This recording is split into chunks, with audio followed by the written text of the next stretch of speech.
មេឃស្រឡះលើដំបូលប្រក់ស្បូវម៉ែដោខាត់ទៅទូឲ្យរលោងក្លិនធូបភាកាត់ខ្យល់ត្រជាក់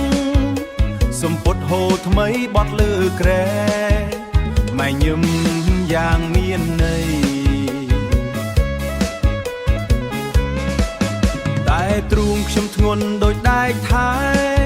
ម៉ែចង់ឲ្យកូនសំពាំងការយកស្រីម្នាក់ដែលម៉ែពេញចិត្ត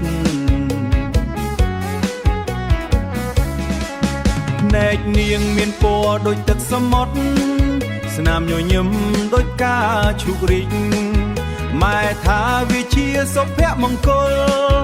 តែខ្ញុំមើលឃើញតែខ្សែចំណងដែលមើលមិនឃើញក្បាលដំរីត្រៀមហែជំនូនសំលេងភ្លេងការគ្មានដែនកំណត់ធ្វើឲ្យខ្ញុំចង់រត់ទៅវាលស្រែសេរីភាពខ្ញុំដូចហ្វូងសត្វបក្សីហោះហើរលើមេឃគ្មានដែនកំណត់រស់នៅក្នុងទាំងដាំដើមចំបៃចិត្តខ្ញុំមិនតន់ចង់ឈប់សម្រាកដើរខ្ញុំគួរជ្រើសរើសផ្លូវណាបើក្នុងចិត្តនៅស្រឡាញ់ការធ្វើដំណើរថ្ងៃត្រង់ត្រជាក់ក្រោមដើមស្វាយម៉ែអង្គុយរៀបស្លាមលូចិត្តជើងដង្ហើមខ្ញុំញាប់ដូចស្គ្រវីនៅពេលម៉ែនិយាយរឿងមង្គលនៅពេលម៉ែនិយាយរឿងមង្គលម៉ែបង្ខំចិត្តកូនហើ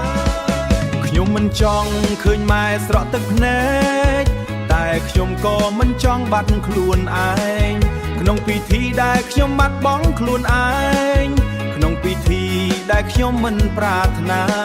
ម៉ែកូនបានហោះហើរតាមខ្យល់ម៉ែបង្ខំកូនពេកហើយ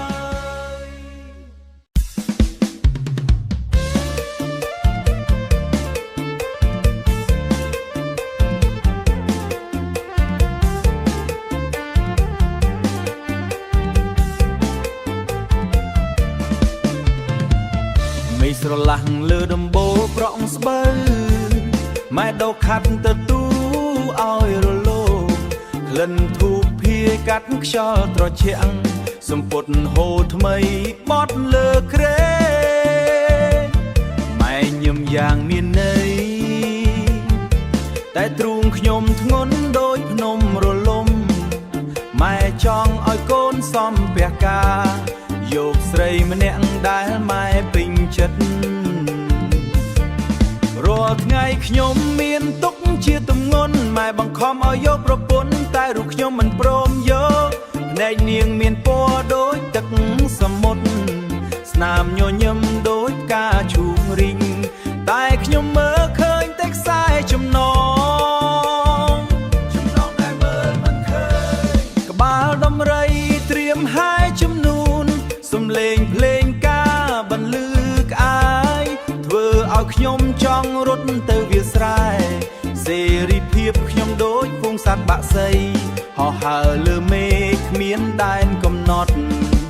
ម៉ែចង់ឲ្យខ្ញុំរស់ក្នុងទ្រង់នៅក្នុងផ្ទះដាំដើមចំបៃចិត្តខ្ញុំមិនតន់ចង់ឈប់សម្រាកមិនតន់ចង់ឈប់ឡើយតើខ្ញុំគួរជ្រើសរើសផ្លូវណាបើក្នុងចិត្តនៅស្រឡាញ់ការធ្វើដំណើរថ្ងៃត្រង់ត្រជាក់ក្រោមដើមស្វាយម៉ែអង្គុយរៀបស្លាមលូចិត្តជើងដង្ហើមខ្ញុំញាប់ដូចស្គររវី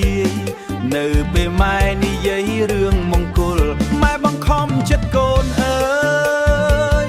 ម៉ែបង្ខំចិត្តកូនអើយខ្ញុំមិនចង់ឃើញម៉ែស្រក់ទឹកភ្នែកតែខ្ញុំក៏មិនចង់បាត់បង់ខ្លួនឯងក្នុងពិធីដែលខ្ញុំមិនប្រាថ្នាម៉ែបង្ខំឲ្យកូនរៀបការម៉ែបង្ខំតែចិត្តកូនមិនទាន់ព្រមឡើយរាល់ថ្ងៃខ្ញុំមានទុកជាទម្ងន់ម៉ែបង្ខំឲ្យកូនហោះហើរតាមខ្យល់ កូនបានហោះហើរតាមខ្យល់ម៉ែបង្ខំឲ្យយកប្រពន្ធតែរូបខ្ញុំមិនព្រមយកចិត្តកូនមិនទាន់ព្រម